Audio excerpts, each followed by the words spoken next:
Ful je lepo videti veliko publiko, hvala, ker držite distanco.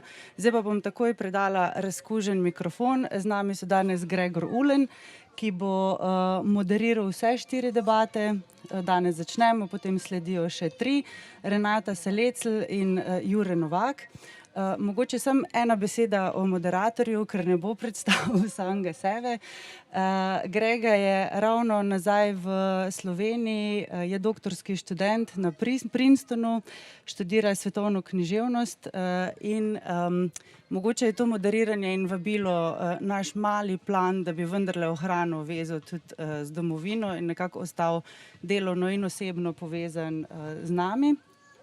Renate ne bom posebej predstavljala, ker jo bo Ulen, pa mogoče sploh ni treba. O Juretu pa povem sem še to, da je povabljen seveda kot izvrsten režiser in mislec, ampak povabljen je pa tudi zato, ker v Bunkerju produciramo njegovo predstavo, ki se ukvarja s teorijami zarote in je vložil že kar nekaj razmisleka v raziskavo tega in del tega je seveda tudi dvom, ki je danes tema pogovora.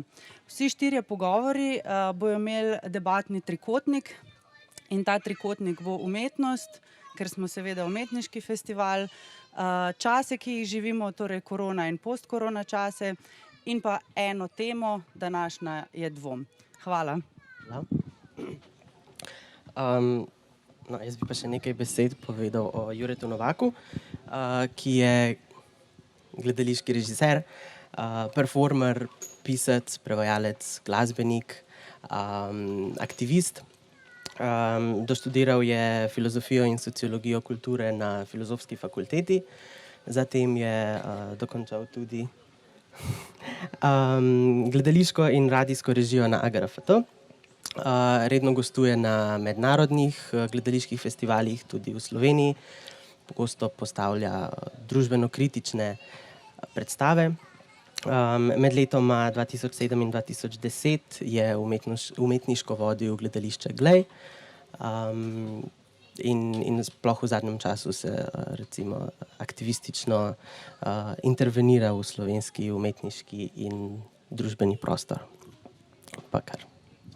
Hvala, lep pozdrav.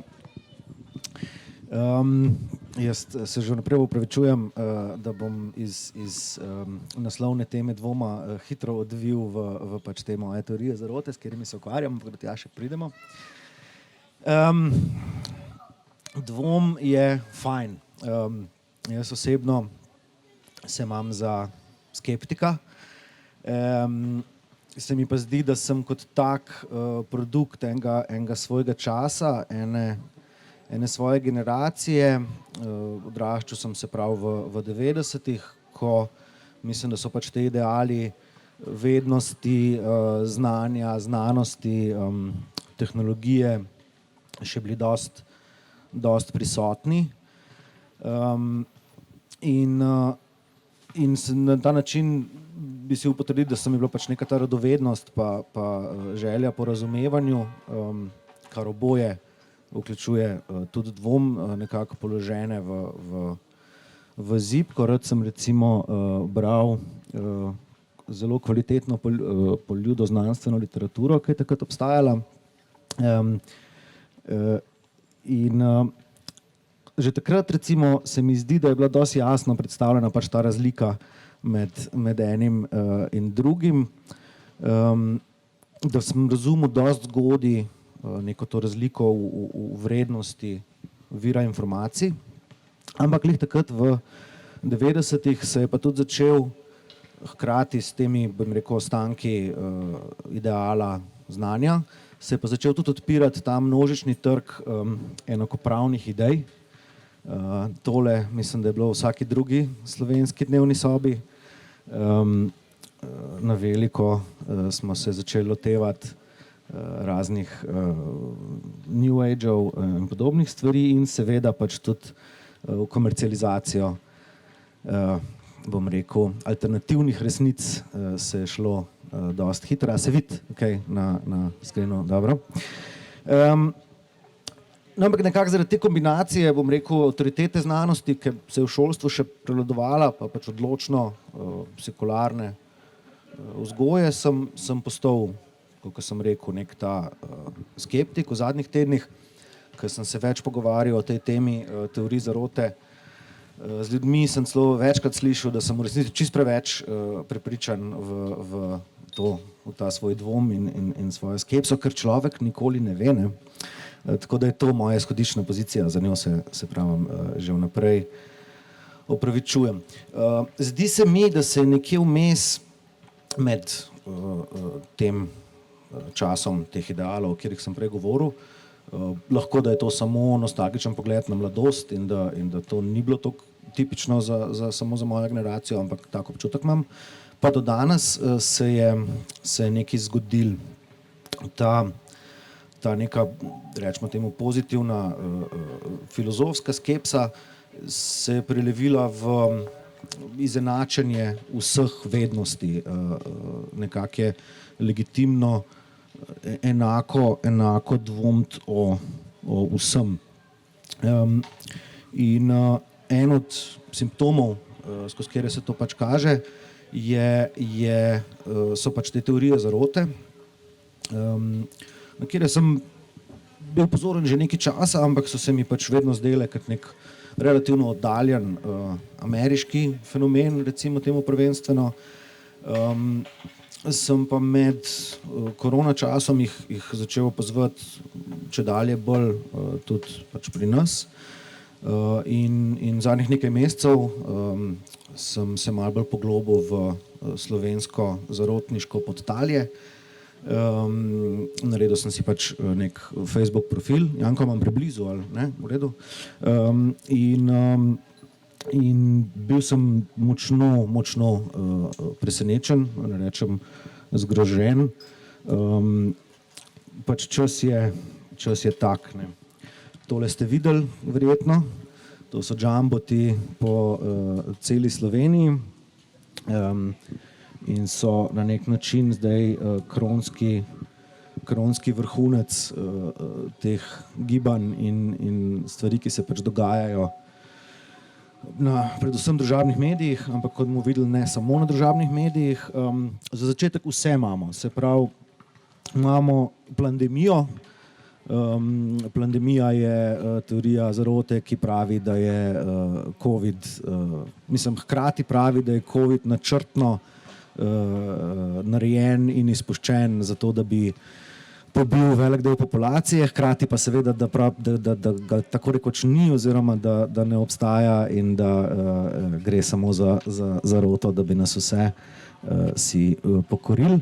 In ta pandemija pač združuje en cel kup še vseh drugih teorij, ki bom govoril še o njih.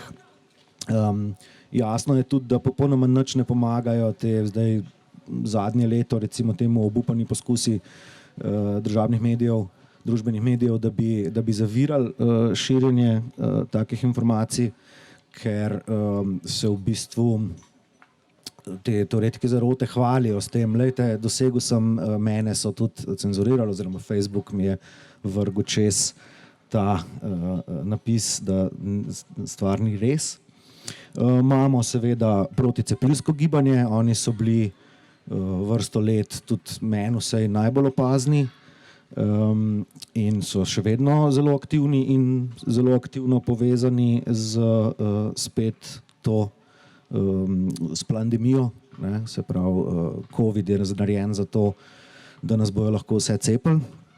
Imamo potem chemtrailerje, to so ljudje, ki trdijo, da črte, ki jih puščajo letala na nebu za sabo, so v resnici izpusti raznih snovi, s katerimi počnejo vse od tega, da nam nadzorujejo do tega, da nas zastrupljajo, spreminjajo in tako naprej. Te isti ljudje se veliko ukvarjajo tudi z nadzorovanjem vremena, se pravi, velike vlade imajo orjaške inštalacije, s katerimi lahko nadzorujejo vremenske razmere in jih pošiljajo nadzorovano po vsem svetu.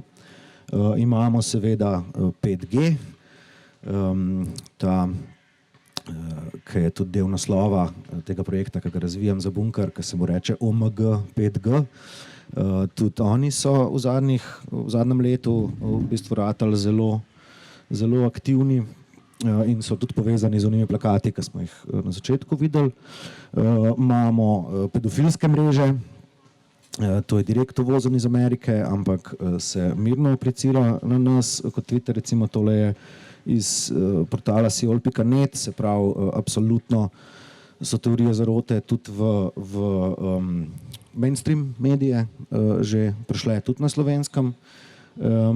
Imamo Ploščato zemljo, tudi njih imamo, mislim, da njihova skupina ima nekih 8000 članov, tako da jih nimamo tako zelo malo. Se pravi, zemlja ni okrogla, ampak je ploščata.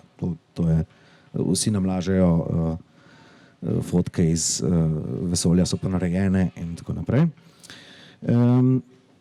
Imamo QAnon, to je relativno nova ameriška teorija zarote, ki pravi, da je Trump v resnici na skrivaj genij, ki se dela, da je pač butast in sovražen in da on samo bo razkrinkal to veliko zaroto. Zakaj točno in na kakšen način smo to uvozili v Slovenijo, ne vem, ampak smo tudi kar na polno.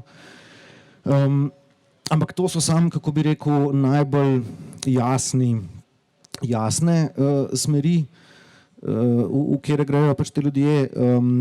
Veliko bolj pogosto je pa to vse skupaj samo ena mešanca vsega, se pravi vseh teh teorij nekako na kupu, ki so potem prepletene brez v bistvu repa in glave in brez kakršnega koli ful velikega razmisleka. Noter so še satanisti, reptilijanci, to so lizard people, se pravi ljudje, ki so v resnici kuščarji, Židje seveda in muslimani, ki skupaj delajo zaroto, apparently, potem so tukaj rasne stvari noter, kabale so noter, Rothschildi in Soroši se neprestano omenjajo, medijske zarote se seveda dogajajo, vse neke te gender in multikulti stvari se pomešajo noter, skratka svet je v celoti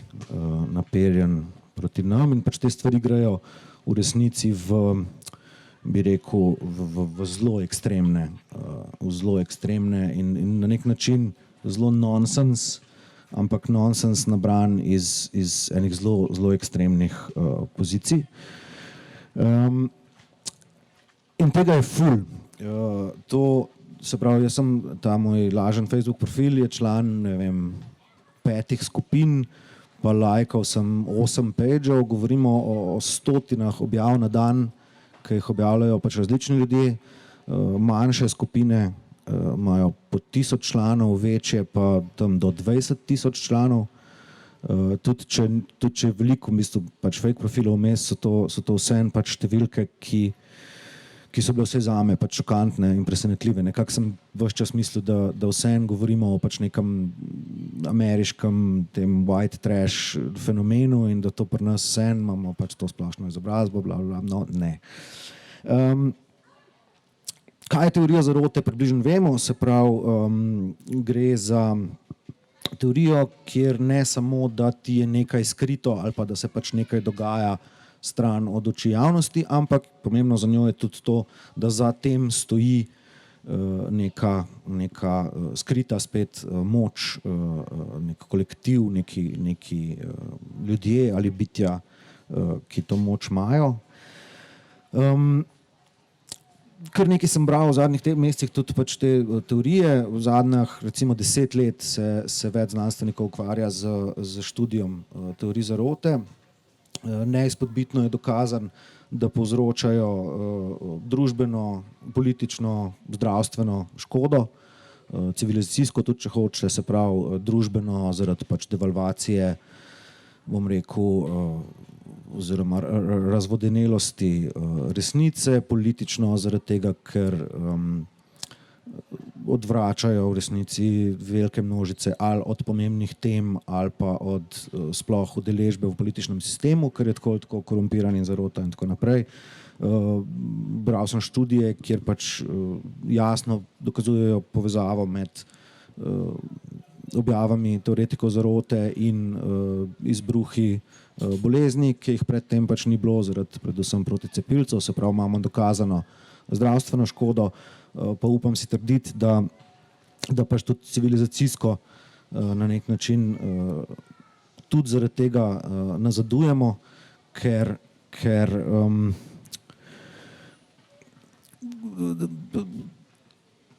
drobimo ali pa upočasnjujemo pač nek svoj korak v bom rekel, objektivnejšo ali pa bolj racionalno prihodnost s tem, ko se pač predajamo takšnemu neracionalnemu razmišljanju. Razlogov je ogromen, spet veliko različnih v bistvu znanstvenih vej se s tem ukvarja, od čist psiholoških, kjer smo pač nagnjeni ali pa kognitivnih, pač kjer smo nagnjeni v prepoznavanju vzorcev tam, ki jih ni, tako kot pač vidimo obraze v oblakih ali pa na avtomobilih. Potem imamo čist psihološko-družbene, recimo, pač svet je kompleksen, nerazumljiv, počutimo se nemočne in zato pač iščemo bom rekel, pojasnila ali pa razlage, zakaj je temu tako. Lažje je na nek način verjeti, da nekdo vodi svet, tudi če je hudoben, kot pa v to, kar se meni zdi bolj racionalno, da ga v resnici nihče ne vodi, ampak da pač sam inertno drvimo naprej, kamorkoli že. Potem je tukaj confirmation bias, se pravi to, da stvari, v kjer smo že tako prepričani, potem najdemo vse mogoče razlage in dokaze za to, v kar smo itak bili v štartu že prepričani. Tukaj je Dunning-Krugerjev efekt, ki spet merljivo in dokazano kaže, da v bistvu manj o neki stvari zares veš, bolj si prepričan v to, koliko zelo veliko veš o tej stvari, se pravi, strokovnjak je ful manj siguren v svoje mnenje ali pa v svoje vedenje, kot pa pač nekdo, ki si je vzel 8 minut in pogledal en YouTube video. Zelo veliko teh teorij, ki pojasnjujejo, bom rekel, ta razmah teorij zarote, je v bistvu pokroviteljskih. Se pravi, na nek način teoretiki radi pač govorijo o tem, da so to ljudje, ki nimajo kapacitet za kritično mišljenje ali pa ki so pač, ker nimajo agencija, se pravi, ker nimajo moči, ker so pač družbeno brezmočni in da zaradi tega se potem oklepajo takih stvari in tako naprej. Ampak meni se zdi, da veliko teh pojasnil v bistvu ne upošteva tega, da se to zarotniško mišljenje v zadnjih letih pojavlja v bistvu tudi na samih vrhovih družbe, se pravi pri ljudeh, ki so nekako najbolj na najvišjih pač pozicijah moči. Potem ne upošteva, zelo velikokrat so, tako kot pač je v akademiji, so te teoretiki seveda levičarji in veliko teh teorij zarote vsebuje elemente, recimo temu desne misli. Ampak hkrati pa malo študij sem našel, ki so uspele biti toliko samokritične, da so pač tudi na levem političnem polu bile sposobne prepoznati tudi to, da je pač Janša za ful enimi stvarmi je pač teorija zarote. Nimamo dokazov, ne moramo zares vedeti. Se nam pa zdi, meni se zdi pač jasno, seveda je, ne? Ampak v resnici je to isti tip mišljenja, kot da pač hočejo Židijami vzeti stanovanje. Ne? Podobno je s Trumpom, recimo pač ta polarizacija ameriška je pač zdaj prišla tako daleč, da v bistvu so na obeh straneh zelo, zelo kompleksne in v resnici racionalno zelo neverjetne teorije zarote. Jaz sem pač tle dva skicirana mogoče možna odgovora, zakaj je temu tako.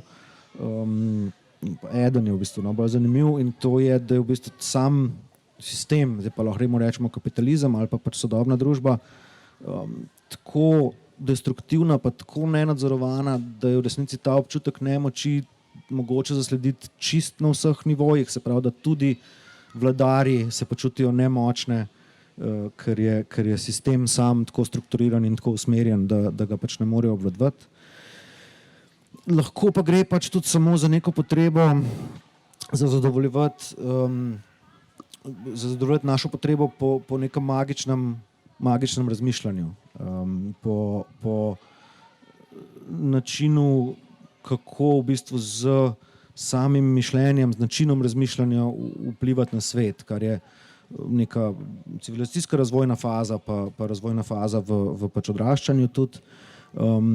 In tle, če se potem vrnem, da ne bom predolg, ker sem že dolg, se mi zdi, da se pojavlja možnost za umetnost, kamor nam je bilo zabičano, da se moramo vrniti v tem pogovoru. Zdi se mi, da je, če sem prej ven kazal une knjige, ki sem jih pač bral, tretja skupina bi bila pač fikcija, bi bila pa literatura, ker se meni zdi, da vsej meni zadovoljuje to potrebo po magičnem, kompleksnem, doslednem, sestavljenem, ki jo mogoče gre za podobno nišo, kot jo uporabljajo teorije zarote. Tako da se mi zdi, in deloma se bo pač tudi projekt s tem ukvarjal, da je ena od možnosti, kako se pač soočati z svetom čedalje bolj relativnih informacij, tako imenovanih alternativnih dejstev, tako imenovane postresnice, da pač eden od načinov, s katerim se lahko s tem spopadamo, je tudi umetnost. Še ful enih stvari napisanih, pa se lahko vrnemo kasneje k njim. Mogoče bi končal sam še z mojo najljubšo teorijo zarote. A je kdo že slišal za Bielefeld?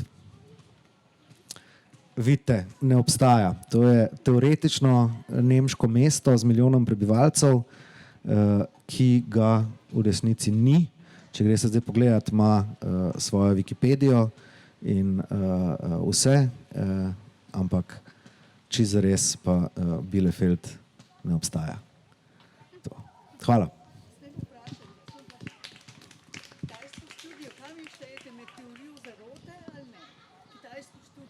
Kakšno kitajsko študijo?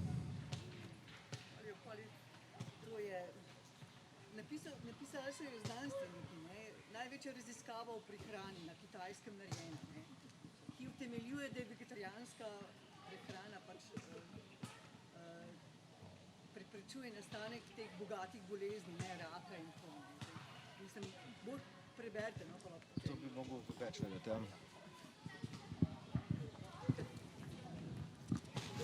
A je vegetarijanstvo za vas teorija zarote ali je zdravje? Skrb za zdravje? Ne more biti teorija zarote. Če hoče biti teorija zarote, bi mogel misliti, da obstajajo hudobna kabala vegetarijancev, ki hočejo meni vzeti moja rebrca. Tako da ne, vegetarijanstvo po definiciji ne more biti teorija zarote. Hvala. Zdaj bi pa k besedi povabil še Renato Salecl, ki verjetno ne potrebuje predolgega uvoda.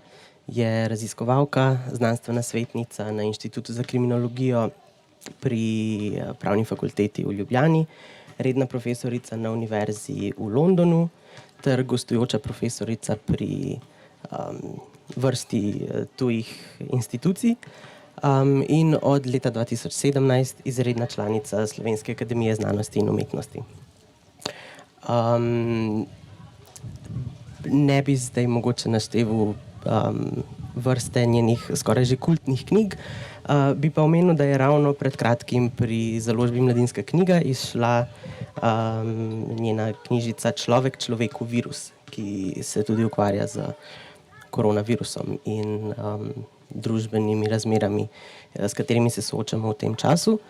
Čez dober mesec dni pa izide pri založbi Univerze v Princetonu tudi njena knjiga A Passion for Ignorance, ki bo tudi do konca leta prevedena v slovenščino in izšla pod naslovom Strast do nevednosti. Hvala za povabilo. Jaz bom nadaljevala, kjer si ti končal. Z umetnostjo. Če imate majčken časa v teh korona časih, vam priporočam, da preberete knjigo, ki je po naključju bila iz grščine prevedena v slovenščino in naslov je Gen za dvom. Avtor je Papadopoulos, ne znam čisto dobro izgovoriti tega imena. Je knjiga, ki v bistvu izhaja iz predpostavke, da v prihodnosti pravzaprav ne bomo imeli dvoma. Izhaja iz teze, da se bo dalo ugotoviti, kdo je umetnik in kdo ni, s preprostim genetskim testom.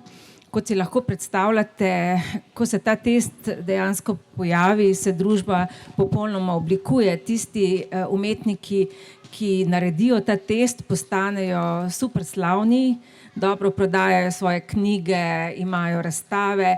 Tisti, ki ne dobijo genetskega potrdila, da so res pravi umetniki, seveda zelo hitro gredo v pozabo in glavni avtor, ne bom povedala pač, kaj dejansko se zgodi, začne v ta test dvomiti, odloči se, da se ne bo testiral. No, na koncu se vse skupaj zelo komplicirano zaplete, da vam ohranim užitek. Lahko samo rečem, da pravzaprav knjiga pokaže, kako pomembno je v času, ko poskušamo najti neke temelje vednosti v znanosti, vseeno ohranimo dvom. Zdaj, kot je že kolega dejal, danes obstajajo zelo različna razmišljanja o dvomu.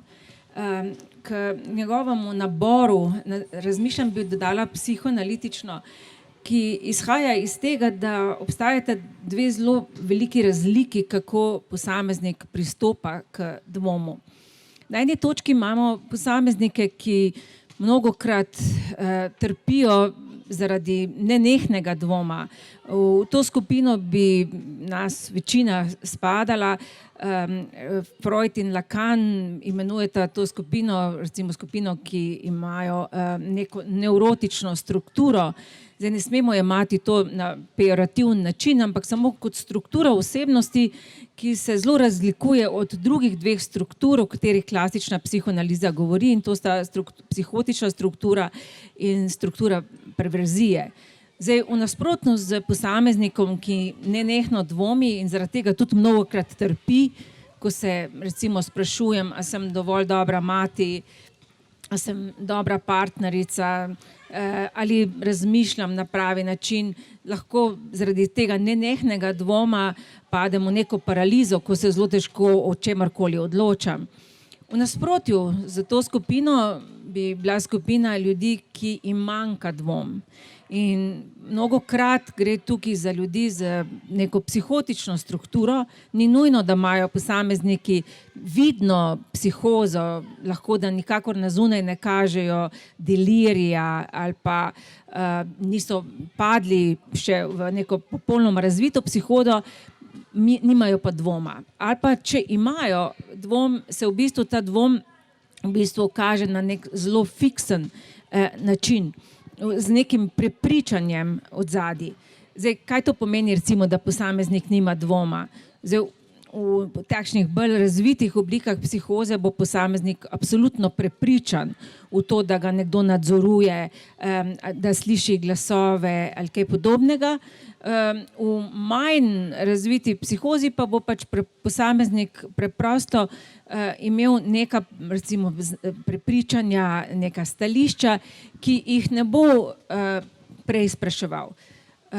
Zdaj, banalno rečeno, kadar imamo v družbi zelo veliko ljudi polne dvoma, se včasih zgodi, da se slednji hitro navežejo na ljudi, ki dvoma nimajo. In to se mnogokrat dogaja tudi v političnih prostorih, kjer se na oblasti najde ljudi, ki jim manjka dvom, ki morda imajo psihopatske znake ali pa imajo neko psihotično strukturo, ne da bi imeli vidno psihozo, lahko pa tak posameznik, ki nima dvoma, deluje rahlo pomirjujoče za druge, ki so polni dvoma. In to je recimo ena od nevarnosti sodobne družbe, da mnogokrat vidimo na pozicijah oblasti ljudi, ki delujejo izjemno samozavestno, lahko pa pravzaprav to manjko dvoma pomeni tudi, da dejansko imajo psihotično strukturo, kar pomeni pri nekaterih, da so zmožni lahko tudi določenih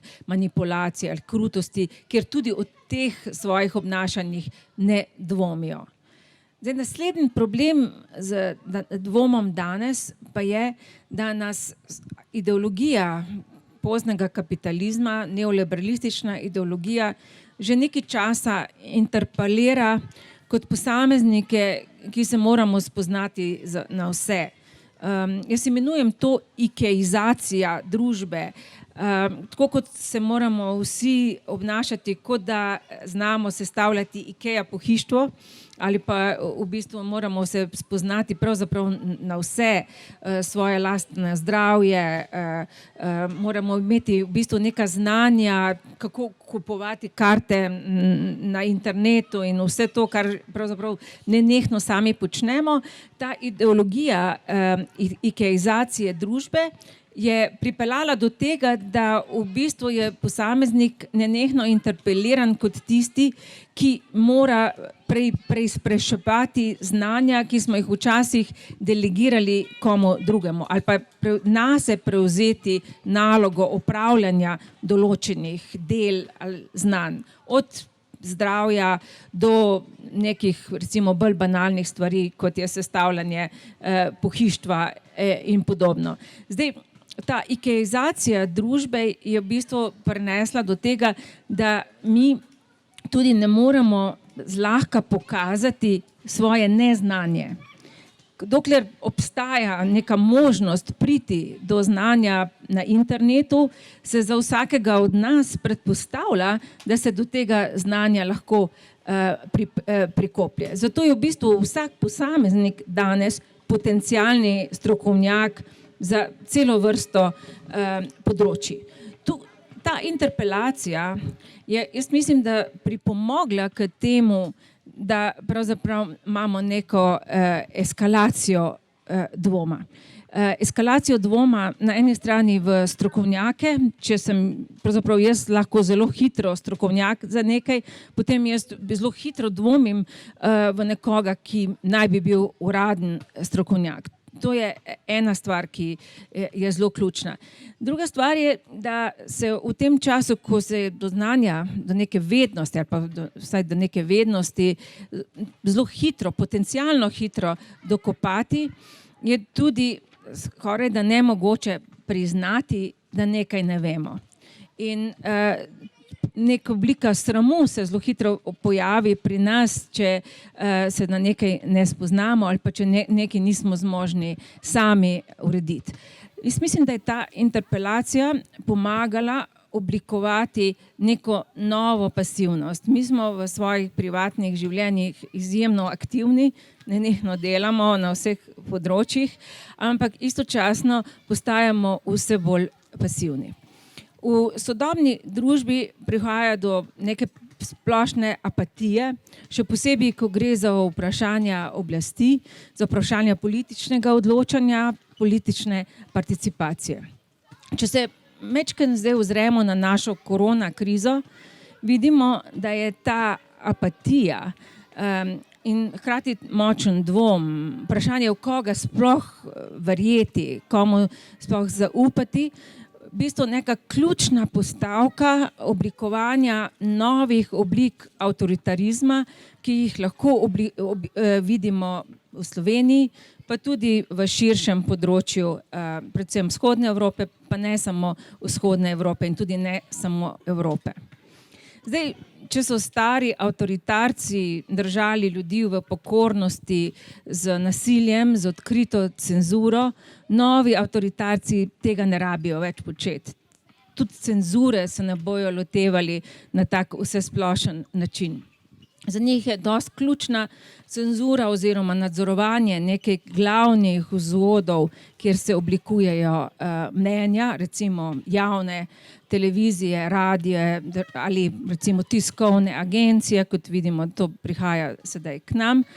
Potem hkrati manipuliranja internetnega, tega disperznega internetnega prostora in predvsem ohranjanje ljudi v dvomu In ne samo v dvomu, tudi v nekem pasivnem prepričanju, da gre tako in tako vse k vragu.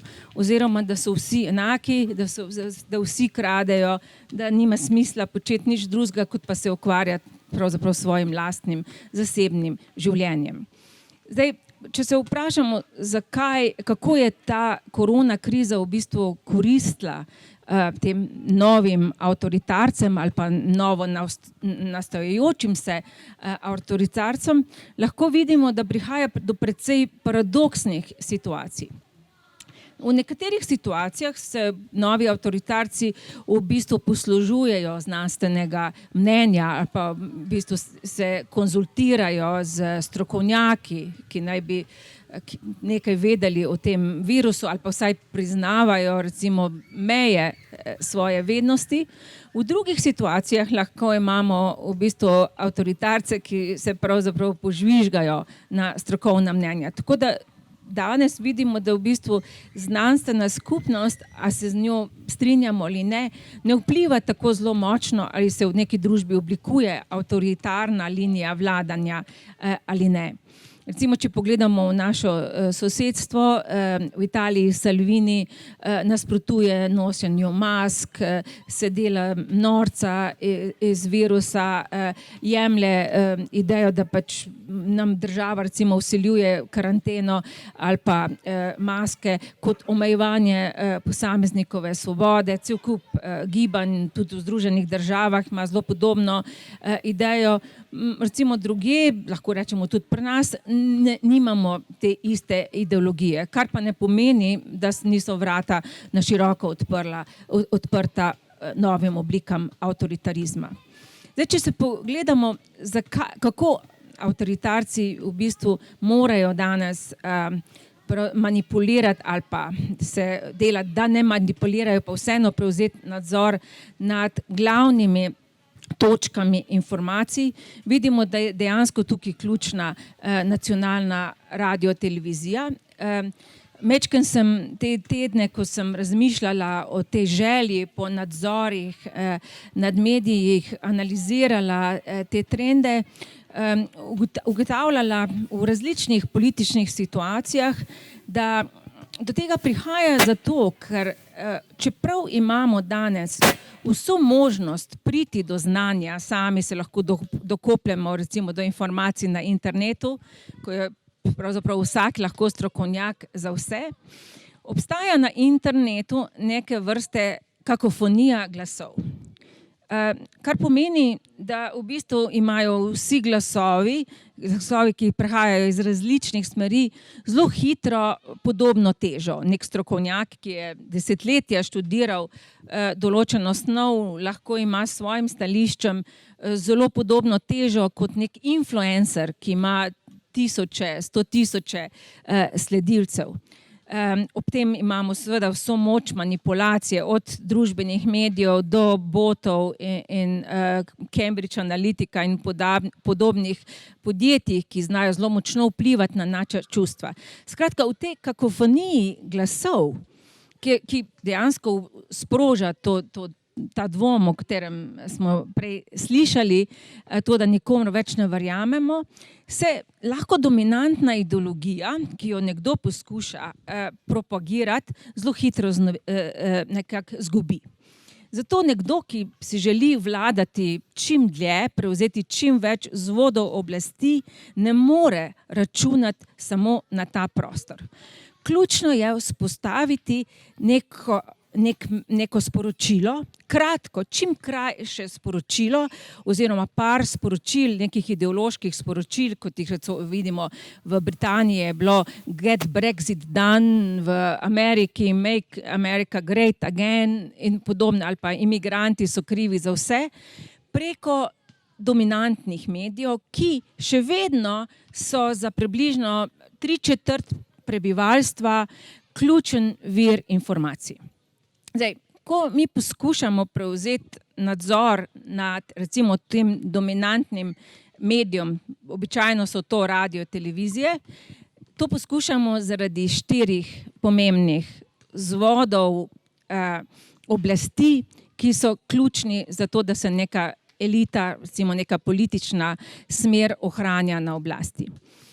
Prva je naši podporniki, recimo naša elita, če sem recimo politik, potem bom morala prepričati, nekako preprečiti dvom v tistih, ki so pravzaprav meni najbližje. To pomeni neki oligarhi ali elita, ki me podpira, ki pa lahko zelo hitro dvomi v mojo avtoriteto.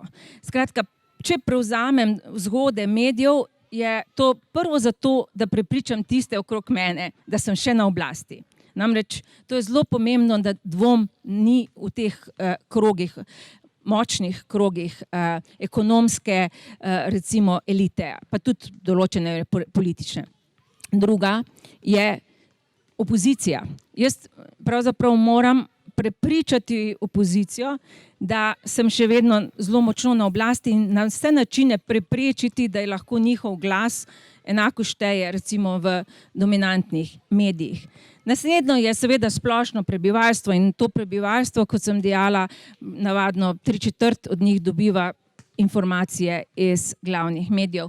In četrta skupina je pravzaprav skupina, ki se napaja iz interneta. To je recimo skupina, ki večina informacij dobiva na internetu. Tudi ta skupina na nek način more ponotranjati, da je hierarhija oblasti še vedno intaktna. In tudi pravzaprav njim je treba dati neko sporočilo, da čeprav so polni dvomov in preigravajo razne teorije zarote ali pa teorije, kakršne koli že cirkulirajo po internetu, da obstaja pa neka vsesplošna dominantna smer, ki drži določeno oblast pri življenju.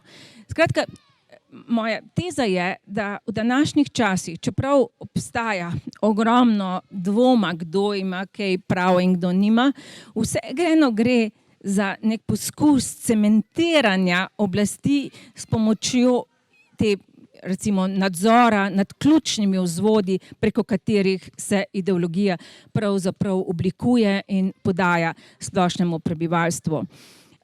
Naš sosed Viktor Orban je pred 10 leti uspel z spremembo zakonodaje, dal popolno roko nad dominantne državne medije in danes v Madžarski njihova poročila imajo približno 30% snovi samo namenjala nekim splošnim temam, 70% pa ustvarjanju vtisa moči dominantne stranke Fidesz in seveda groze opozicije.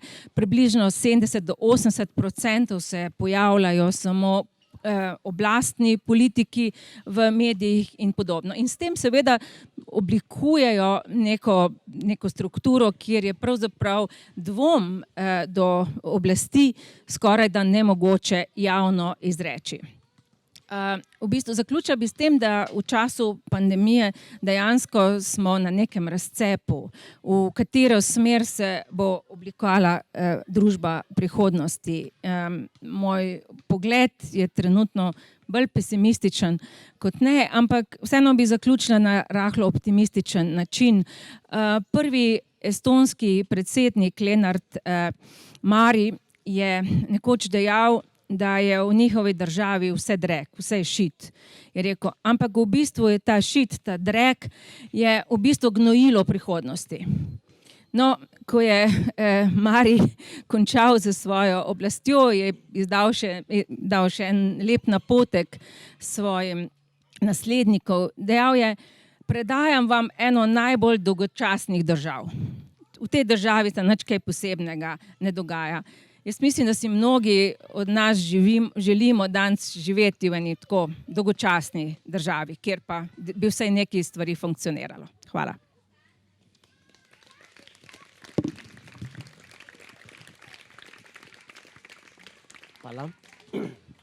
Hvala. Pa bi se jaz tukaj navezal, kjer ste končali. In nastavke, ki ste jih oba postavili. Recimo, kaj pa lahko mi naredimo? Zdaj, problematično zastavljanje kakršnega koli mi in nas, ampak recimo koronavirusna kriza, ki vstopa v postfaktično dobo, recimo. Vseeno se pojavlja v nekaj desetletni, recimo, kritiki, če tako rečemo, zahodne misli, ki temelji, recimo, ki prav izvira iz tega dvoma, kot izvor, recimo, moderne filozofije, z Descartom, z sekularizacijo družbe, z začetkom znanstvene metode in tako naprej. Hkrati pa v zadnjih desetletjih, recimo, z postmodernistično filozofijo, z kritikami, recimo študijami znanosti in tehnologije, ki prevprašujejo tehnicizacijo družbe ali pa recimo družbene uporabe tehnologije in znanosti.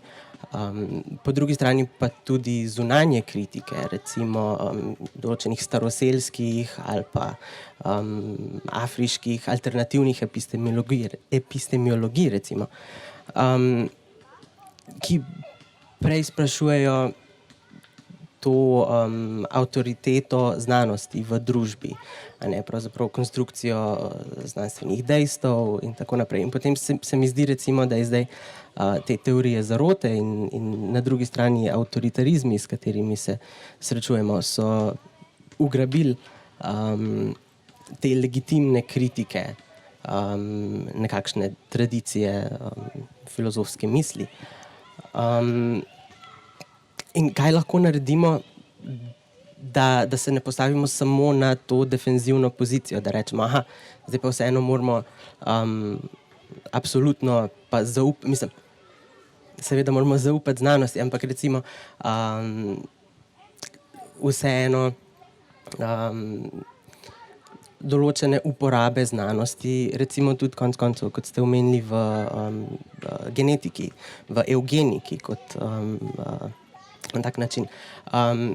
Kako lahko mogoče progresivna gibanja ali pa umetnost na drugi strani zastavi neko novo, drugačno prihodnost, da ni samo vrnitev k stari normalnosti. Okay. Mislim, odgovora valjda nimam zate, ne. Absolutno, ja, strinjam se s tem, da pač so te kritike legitimne. Absolutno zarote so se dogajale in se tudi še bojo. Absolutno je v samo znanost, v jedro njeno vpletena možnost, da se moti in pač to tudi neprestano ponavlja in dela na tem. Vseeno se mi pa zdi, da je pač ta, bom rekel, kritično razmišljanje, ki je temelj, recimo temu evropske ali pa zahodnjaške civilizacije, eden od temeljev, nekaj, kar pri čemer bi jaz kar še vztrajal, no. Tako se mi zdi, da ni še završ stran, da mogoče bi bilo za razmisliti, kako ga odločneje ali pa jasneje vplesti že v izobraževalne sisteme. Se mi zdi, da šepajo nekako zadaj, zaradi tega, ker poskušajo še vedno učiti informacije, ne pa dostop do in analize teh informacij, in da bi bilo mogoče fokus treba tja prestaviti. Prav gotovo je pa pač velik del tega, kako se lotiti te postresnične sodobnosti, se skriva v tem, da je treba izboljšati življenja ljudi. Jaz mislim, da se vseeno en velik del krivde za stanje, v katerem smo, pač skriva v tem, da imajo pač ljudje objektivno težka in nerealizirana in nemočna življenja in da bi veliko manj potrebovali vse te, bom rekel, bergle kognitivne, če če bi to spremenil? Ja, jaz mislim, da vsaka resna znanost v bistvu obožuje dvom, ne? In znanost ravno v tem trenutku korona krize dejansko ves čas poudarja, kako malo vemo, in zato je v bistvu zelo ključen moment, se mi zdi, to za znanost. To, da tudi javno se nekako seznanimo s tem, koliko različnih razmišljanj obstaja o določeni temi in kako težko je najti nek konsens, kar pa ne pomeni, da v določeni trenutki ne pridemo do nekega znanja, ki deluje bolj resnično, recimo, kot drugo. Zdaj bi se pa obrnila na en problem, ki je bil že izpostavljen, recimo zdaj smo v situaciji dvoma v cepiva. In lahko predvidevamo, da ko bo do cepiva prišla na trg, da se precej ljudi ne bo cepilo. Meni se to ne zdi tako zelo nelogično. Če pogledamo situacijo, v kateri smo, kjer velike korporacije v raznih tajnih situacijah zdaj iščejo to cepivo, ko se recimo države odkrito lažejo, kot recimo Rusija, da imajo že izdelano, preverjeno cepivo, ali pa ne vem, predsednik Putin trdi, da je cepil svojo hčerko, ne, kar redko kdo verjame.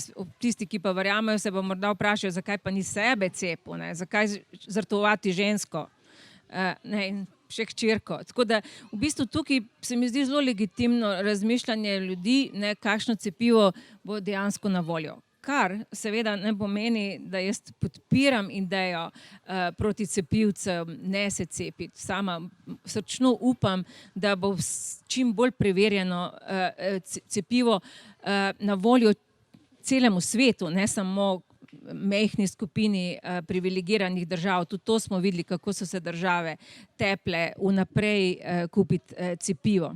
Zdaj, v Sloveniji je šla par let nazaj ena luštna knjigica, ki analizira ideologijo anticepivcev. Ne vem naslova, vem pa, da je šla pri Studii Humanitatis in jo je napisal en italijanski zdravnik. Kaj mi je bilo v tej knjigici všeč je, da v bistvu pogleda ideologijo odzadaj v dvomu v cepiva.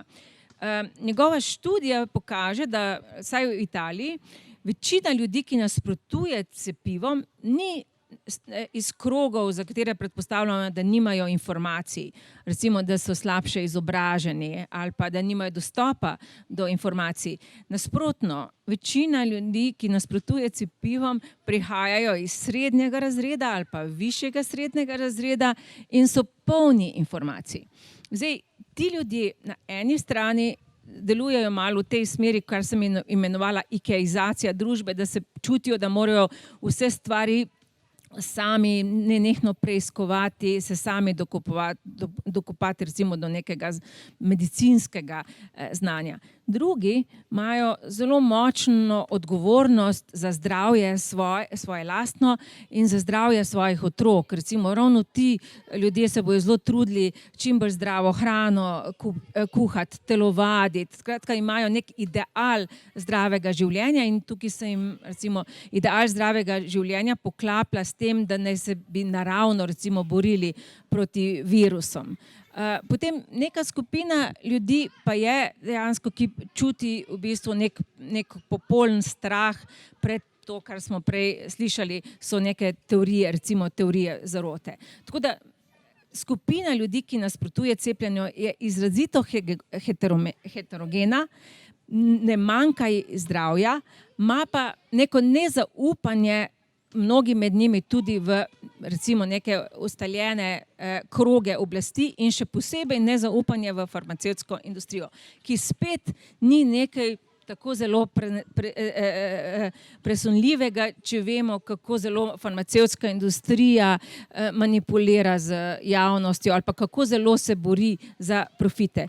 Tako da, ko bomo šli recimo v neke javne razprave o cepivu ali pa ko bo vlada poskušala ali pa kdorkoli že, znanstveniki poskušala prepričati ljudi, da se cepijo, ne smejo pozabiti na te psihološke mehanizme dvoma, ki so, mislim, legitimni in ki pravzaprav imajo tudi neko ozadje v tem, kako zelo pravzaprav je pravilno, da dvomimo v obstoječe centre ekonomske in politične oblasti?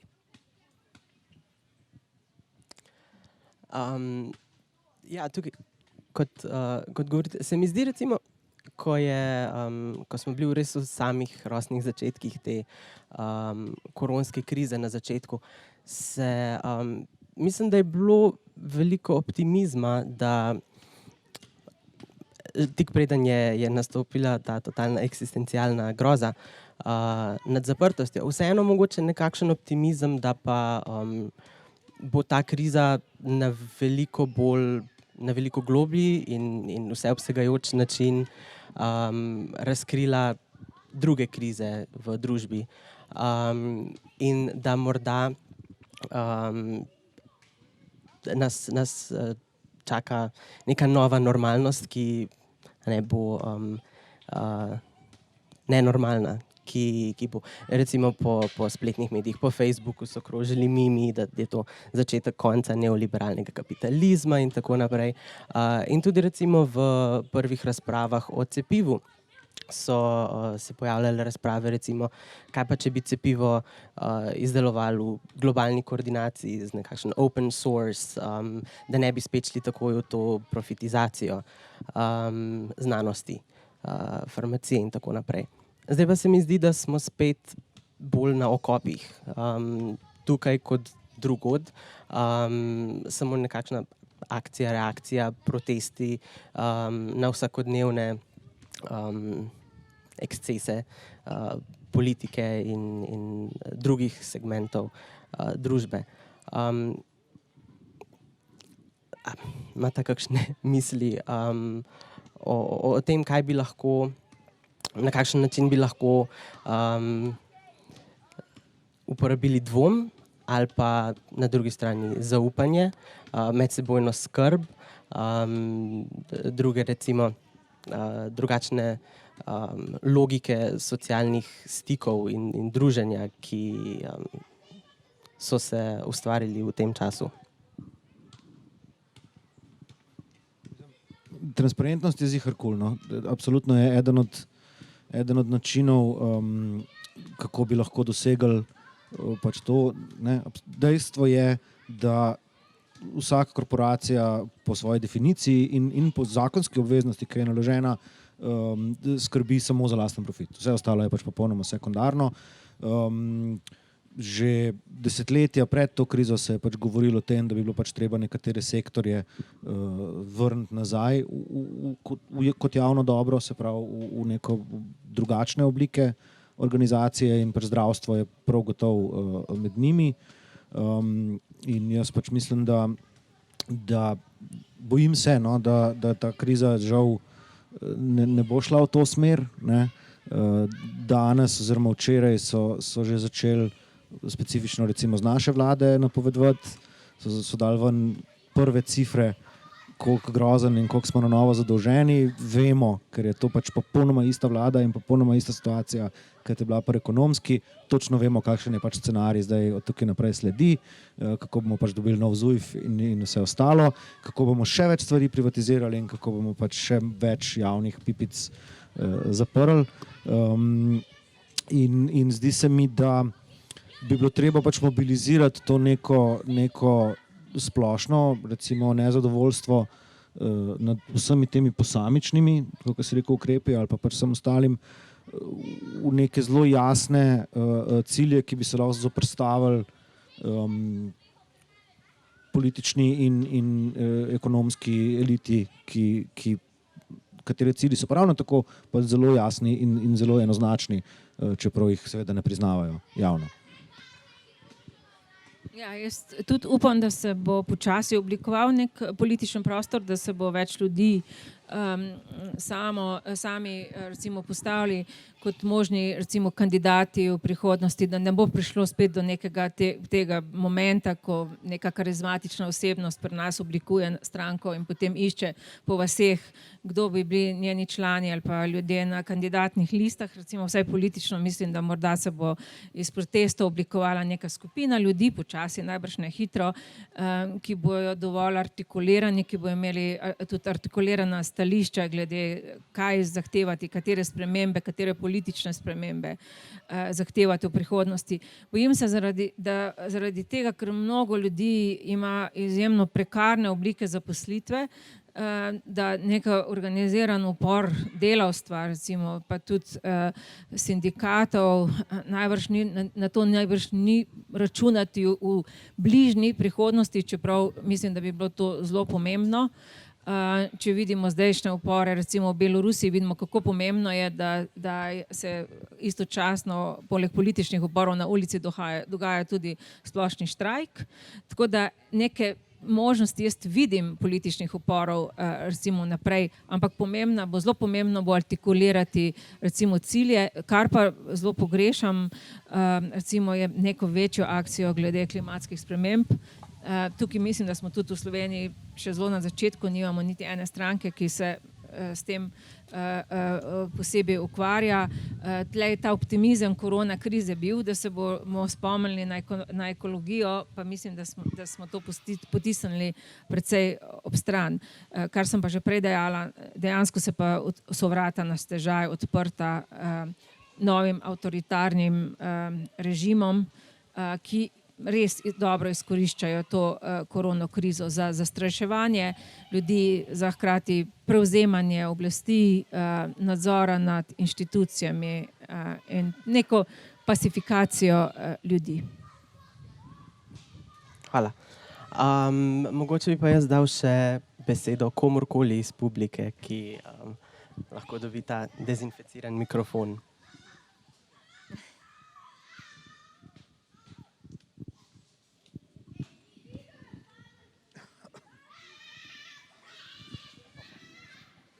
Zdravo, hvala za zanimivo izvajanje in debato. Ena pripomba, ki bi jaz nanjo imel, je ta, da se mi zdi, da je ves čas nekako predpostavljala, da vemo, kaj dvom je, ne? Da dvom nekako izhaja iz ničte točke in se operja proti nečemu, kar je polno, kar se mi zdi, kar se verjetno tudi sami zavedate, nekako neresnično. Tudi dvom sam vedno že izhaja iz predhodne pozicije, ne? In v tem se mi zdi, da se je mogoče malo spregledalo voditeljevo uvodno vprašanje o alternativnih nekih epistemologijah svetovnih in tako naprej. Kako se to v konkretni nekih izvajanjih mogoče kaže? Recimo, bila je ena predpostavka, da je ukvarjanje športom, skrb za zdravo življenje in tako naprej vedno podvrženo neki polprisili ali pa ideološki prisili, ki ljudi spravlja v neko tesnobo, kakor sem razumel, iz katere izhaja ta njihovo ukvarjanje športom. Ampak mogoče je recimo ta kritika ravno obratno, ne? Ravno vpliva tudi obratno na tesnobo, ne? Tako da se, ne vem, nekdo, ki je intelektualec, ki naj bi bil družbeno kritičen, čuti recimo dolžnost, da se ne ukvarja s tem, ker kritika predpostavlja, da je njegovo ukvarjanje s tem nekritično, ne? To je en primer take dveh različnih aspektov dvoma, ne? Še ena stvar je bila recimo predpostavka, da ta država nekako ni dolgočasna oziroma da se nahaja v nekih nevarnih časih, ne? Spet je to ena predpostavka, ki mogoče izhaja iz specifične pozicije. Meni se zdi ta država recimo super, veliko raje živim v tej državi, kot v državi recimo, iz katere prihajajo moji starši, ne? V trenutku, ko izklopim pač neko obsesijo z dnevno političnim dogajanjem, se mi zdi, da stvari v redu funkcionirajo in se ne počutim z ničemer ogrožen. Skratka, če se vrnem k izhodišču, ne, kako vidite pač različne koncepcije dvoma, ne, različne metode dvoma, a bi morali o tem mogoče več misliti?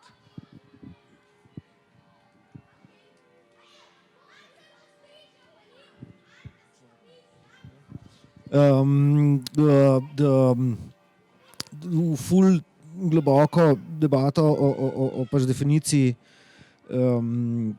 dvoma bi se težko zdaj izpustil, ker niti nisem ful pripravljen na njo.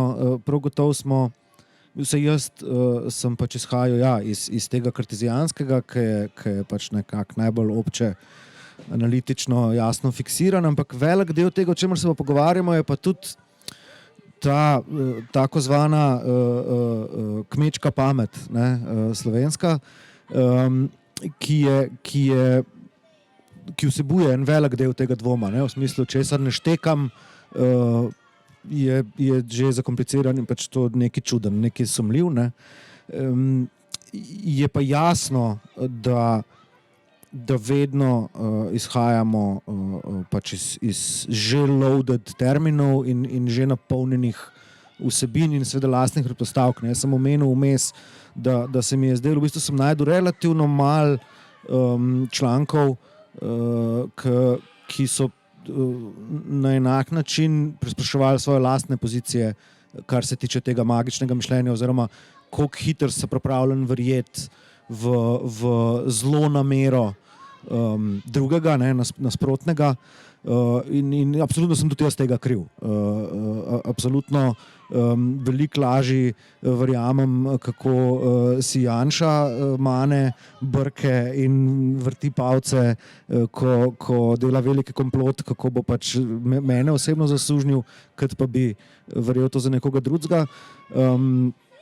Ampak ravno zato se mi zdi pač pomembno, da se ves čas zavedamo pač do tega aspekta svojega lastnega razmišljanja. In spet govorimo pač o nekem opolnomočenju, o tem, da je treba pač čim širše razširiti orodja, ki bodo ljudem pač pomagala sprejemati racionalne odločitve. S tem, da pač tudi zavedam se hkrati, ko to rečem, da pač racionalno absolutno ni edino zveličavo pravilno, da so pač tudi drugi vrednostni sistemi legitimni.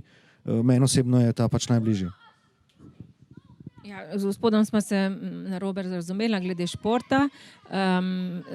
Moja teza je bila vezana na interpretacijo dvoma v cepiva, ki jo citiram iz knjige, ker naslov sem pozabila, ko sem dejala, je šla pred 2-3 leti pri Studii Humanitatis, kjer je bila teza, da ljudje, ki se veliko ukvarjajo z svojim lastnim telesom, paradoksno, vsaj te italijanski študije je to pokazalo, mnogokrat dvomijo v cepivo zaradi te neke na nek način želje, čim bolj naravno živeti, čim bolj zdravo živeti in tudi neke lastne odgovornosti za svoje zdravje. Ne dvomim, da šport lahko posamezniku pomaga pri iskanju izhoda iz tesnobe ali pa česa drugega.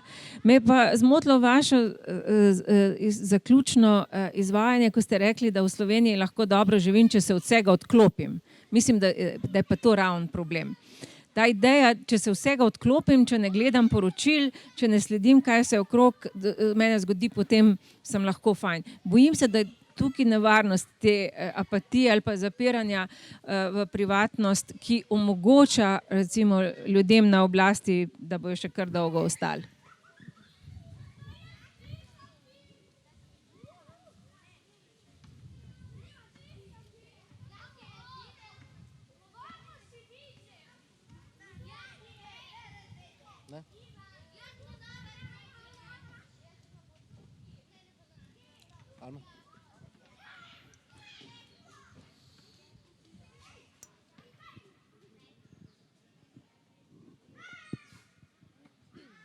Živijo.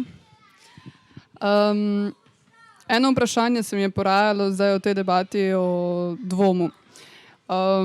Splošno je znano za to, da se človek razvije v samostojno, zdravo, fizično in mentalno osebo, občutek varnosti. A ne? In zdi se mi, da mi danes, tu, kjer smo še posebej generacije, ki prihajajo zaradi vseh teh dvomov, od tega, a so klimatske spremembe, teorija zarote, a je korona teorija zarote in tako naprej. V bistvu prihaja v eno konstantno občutenje anksioznosti in nevarnosti. Pa me zanima, kako boste komentirali to, kaj lahko pričakujemo kot posledico vsega tega, kar se nam dogaja v zadnjih mogoče celo, ne vem, 5-10 letih.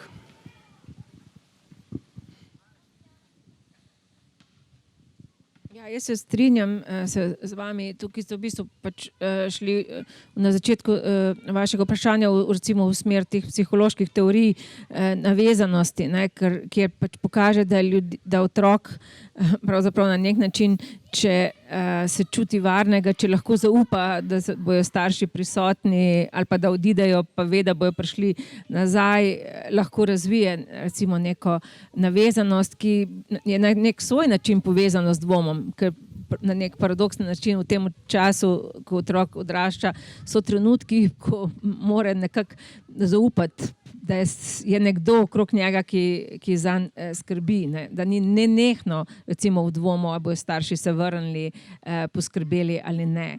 Zdaj, v splošno se tudi strinjam z vami, da živimo v tej družbi, kjer nenehno imamo občutek nevarnosti, naši temelji našega življenja se lahko zelo hitro porušimo, izgubimo delovno mesto, sesuje se nam, ne vem, družba, ekonomija, ekonomska in ekološka kriza nastopi. Tako da poleg tega bi jaz dodala pa še ta psihološki moment na družbeni ravni, ki obstaja, vezan na radikalno individualizacijo. Namreč to poskrbi zase, ti si izključno odgovoren samo zase, ki je na nek način povezala tudi z enim posebnim egoizmom, ki ga danes vidimo, ne. Jaz recimo ne bom dal maske gor, ker verjamem v svobodo, ne mislim pa na druge ljudi, ki jih s tem lahko prizadenem ali pa ogrozim. Kar se meni zdi zadnje čase, ko tako malo analiziram, recimo zakaj ljudje širijo te recimo lažne novice ali pa teorije zarote, vse bolj opažam, da na eni strani mnogi iščejo izključno neko prepoznanje.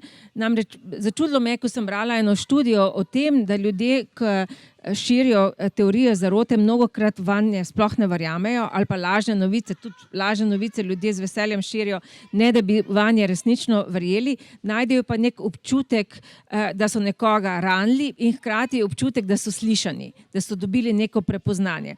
Tako da meni se zdi, da občutek, da smo neprepoznani, da smo ignorirani, da nas družba kot taka ne prepozna, paradoksno vpliva na to, kakšen odnos imajo ljudje do znanja, do vedenja, koliko sploh recimo avtoritetam verjamejo ali ne, ali pa koliko verjamejo določenim dejstvom. In zdi se mi, da v bistvu ta blazen dvom v karkoli, ali pa recimo to, da nikomur več ne verjamejo, je lahko pri nekaterih povezano s tem, da se čutijo oni sami popolnoma nepriznani. Če pogledamo malo ozadje recimo volilcev Donalda Trumpa, vidimo, da mnogi med njimi, sploh recimo med belim, nižjim razredom, ljudje, ki so izgubili recimo delovna mesta zaradi seljenja korporacij v tretje svete in podobno, da imamo neko logiko tega, ali pa tudi logiko, ne gre vse k vragu, pa upajmo, da se morda iz tega, kar bo potem, razvije nekaj novega.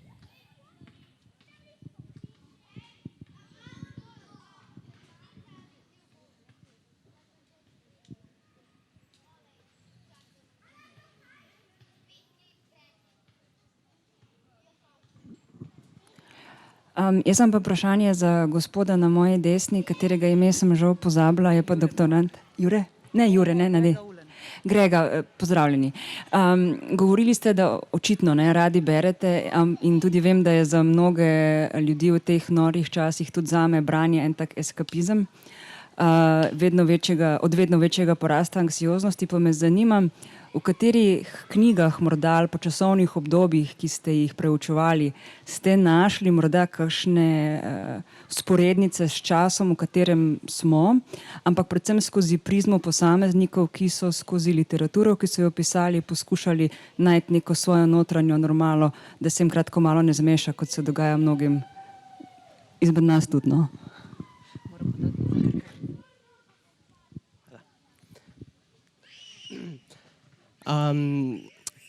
Jaz se pravzaprav ukvarjam z časom dekolonizacije 50-ih let, 60-ih, z gibanjem neuvrščenih in v bistvu temi transnacionalnimi povezavami tudi z našim prostorom, tukajšnjim, z zgodovino Jugoslavije in afriških, azijskih držav in tako naprej. Tako da ravno zdaj v tem koronskem času sem imel doktorske izpite in veliko prebiral in sem razmišljal tudi o tem, sem razmišljal o tem, kakšne tekste so pisali, literarne, tako kot teoretske, in kako so se v bistvu odzivali na nekakšne, na kolonializem, kapitalizem in druge strukturne spremembe, proti katerim so se borili, ki so še vedno na nek način z nami. Oziroma, kako bi rekel, prihodnost tega, proti čemur so se borili v 50-ih, 60-ih letih, še vedno nekako strukturira naše življenje dan danes. Kapitalizem se je restrukturiral, financializacija in tako naprej. Ampak se mi zdi velikokrat predvsem recimo književnost, romani, pa tudi poezija, ki so jo pisali recimo Usman Semben je en marksističen senegalski romanopisec, pa tudi režiser. Aimé Césaire je karibski pesnik in državnik iz Martinika in tako naprej. V bistvu so razmišljali o nekakšni tej dialektičnem stiku med njihovim svetom in med to nasilno postavljeno kolonizacijo, ki jih je razčlovečila in tako naprej. In so v bistvu razmišljali o humanizmu, recimo. Sem razmišljal, humanizem ima tudi problematično zgodovino na nek način, ker je humanizem skupaj z liberalizmom soobstajal znotraj imperialistične prenove sveta.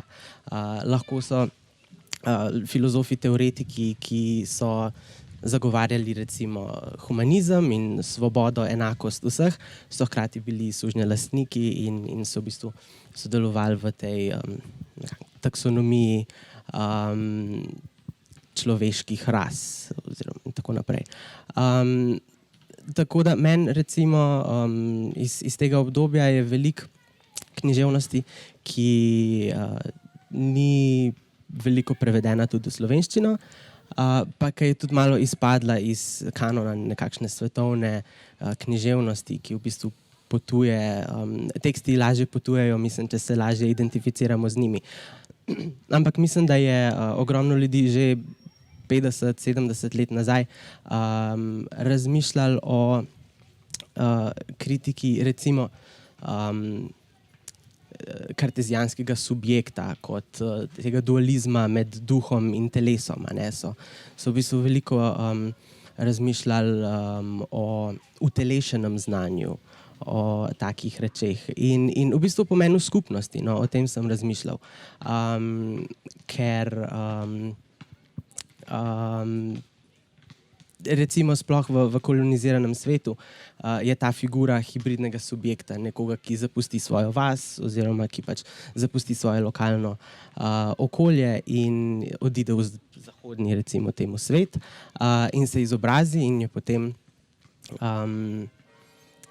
odtujen od svoje skupnosti, od svojega jezika in tako naprej. Ampak po drugi strani so pa ljudje iz delavskih okolij in tako naprej, so veliko pisali o pomenu skupnosti, o ne nujno tradicionalizmu, ampak v bistvu kako neko moderno tehnologijo uporabiti, ampak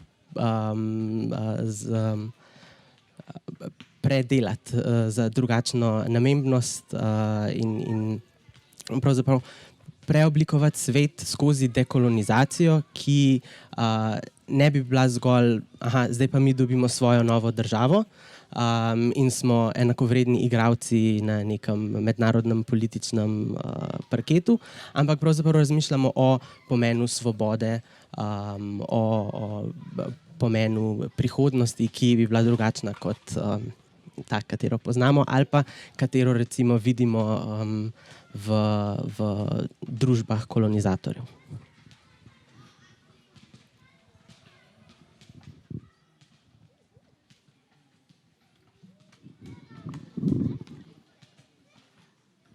Jaz sem pa to hotela, da se tudi pač znanstveniki med sabo zelo nasprotujejo. Ne? Recimo doktor Mastnak, Tomaž, pravi, da je teorija zarote, da je velika teorija zarote to, da ni teorije zarot. No? Če lahko to še to komentirate. Tako da, mislim, ljudje smo pač lahko zmedeni, če nekdo tako, če dva znanstvenika tako si tako močno nasprotujeta v enih stvareh. Ne? In tako da. Ja, konstrukcija vedenja v sodobnosti je pač seveda zelo zakomplicirana in multifazna in dostikrat tudi vsebuje pač neke notranje kontradikcije. Prav gotovo je bila ena od prvih, se pravi, ko se je enkrat začel termin teorija zarote uporabljati v tem pomenu, kot ga uporabljamo zdaj, kar je v resnici se zares zgodilo z atentatom Kennedyja, je praktično istočasno s to teorijo zarote, da je bil pač ta atentat delo ustavi, pač CIA, FBI, kakorkoli, je prišla tudi ta, da si je FBI zmislil teorije zarote, zato da bi diskreditiral vsakoga, ki se pač z njimi ne strinja. Jaz mislim, da pač se pravi, na eni strani imamo stvari, ki če se malo ustavimo, pa v njih pač jasno in racionalno razmislimo, bomo zelo hitro videli, da so zelo neverjetne. To so pač ali neke orjaške globalne zarote, ki bi mogli vključevati desetine tisočev ljudi, ki prav gotovo ne morejo biti tih, ker jih je pač preveč. Po drugi strani so to pač, ne vem, kot sem rekel, te neka pač popolnoma magična, ne vem, od vesoljcev do reptilijancev do pač stvari, ki so nekako hitro odpravljive. Pri kompleksnejših vprašanjih, recimo pri vprašanjih, kot so cepiva ali pa globalno segrevanje, pa nam se bojim, ne preostane nekaj drugega ful boljšega, kot da pač gremo na znanstveni konsenz. Absolutno obstajajo strukture, se pravi mednarodne strukture, od pač časopisov, kjer se članki objavljajo, do kongresov, do simpozijev, vrhov, institucij in tako naprej, preko katerih, kar je najboljš, kot znamo zaenkrat, kako priti do znanstvenega konsenza. In pri velikih teh vprašanjih, ki se pač postavljajo zdaj kot problematična ali pa vprašljiva, ugotovimo, da je pač znanstveni konsens 98–99%. Se pravi, da praktično ne boš našel, se pravi, da če vprašaš pač 1000 znanstvenikov, jih bo 999 rekli, tako je, vedno pa lahko najdeš nekoga, ki bo pač stvari drugače interpretiral.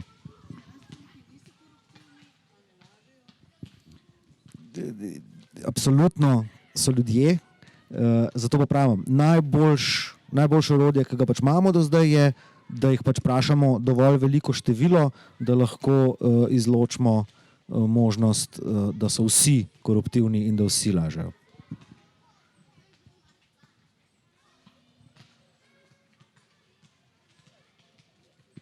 Zdaj, jaz si bom kar prvošla medklic, ker pač imam mikrofon. Inštalacija Pometeno pod preprogo je odprta še do 7, kar ne pomeni, da zapiramo vprašanja, ampak če bi si kdo šel pogledat, mislim, da trenutno ni vrste. Tam si imela, le, zadnji. Da si imela...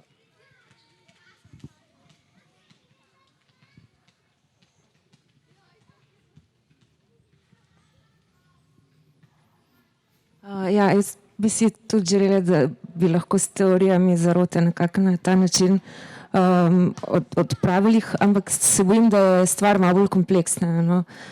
Čisto prosto po tej ideji, da če se bojim, da mi sledijo, še ne pomeni, da mi ne. Po končni fazi, ne vem, neke ideje sledenja pred žvižgačem, kot je Snowden, so bile teorije zarote. Ideja, da elite kradejo, bi bile potencijalna teorija zarote brez razkriti Ivana Galeta in tako dalje. Ne?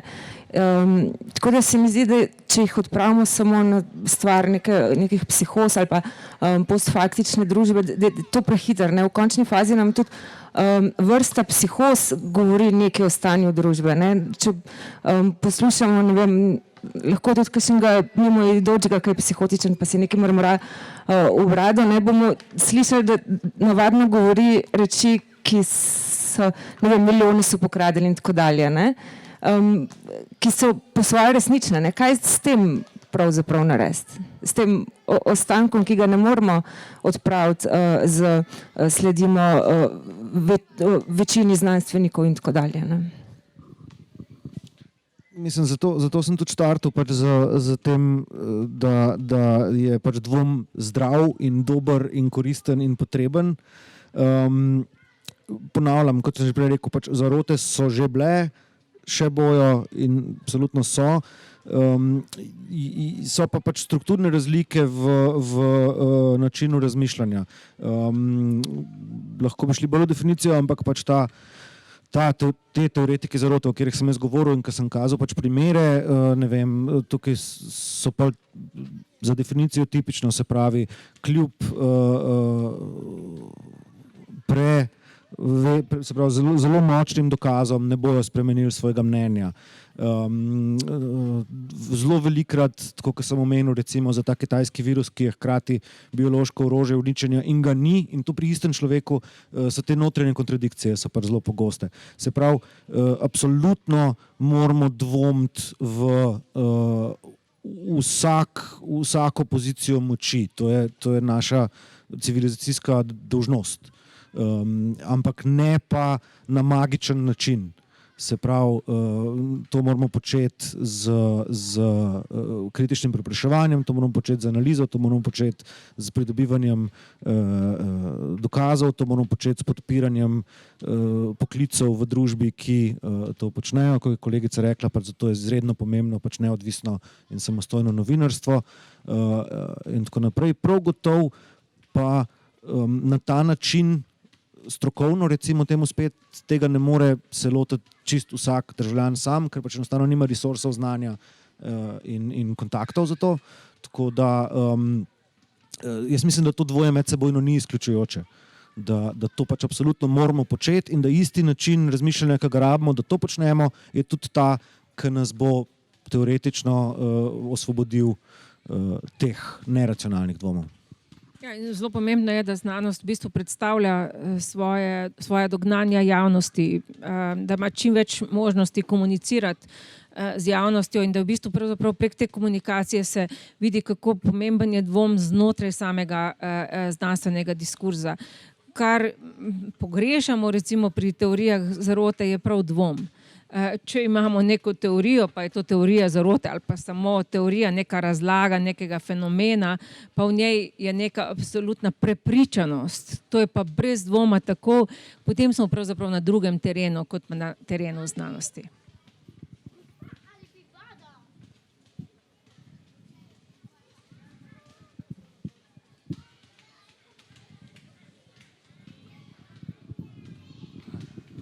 No, se upravičujem, ker se drugič oglašam, bom zelo hiter. Zanima me, če mislite, da obstaja nek univerzalni temelj racionalnosti in s tem seveda dvoma. Obstaja neko trdo jedro, na katerega se lahko vsi sklicujemo. Je to mogoče človeška narava ali obstajajo neki skupni kulturni elementi v vseh kulturah in tako naprej? Ne.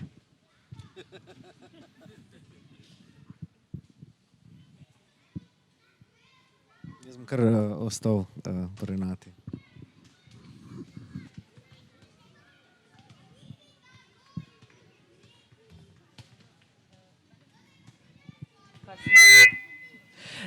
Mogoče sem dvom in umetnost, a je umetnost dvom znanosti, če mogoče tudi v zdajšnjih časih ti delaš predstavo, mogoče še, da pridemo nazaj na teren umetnosti tudi.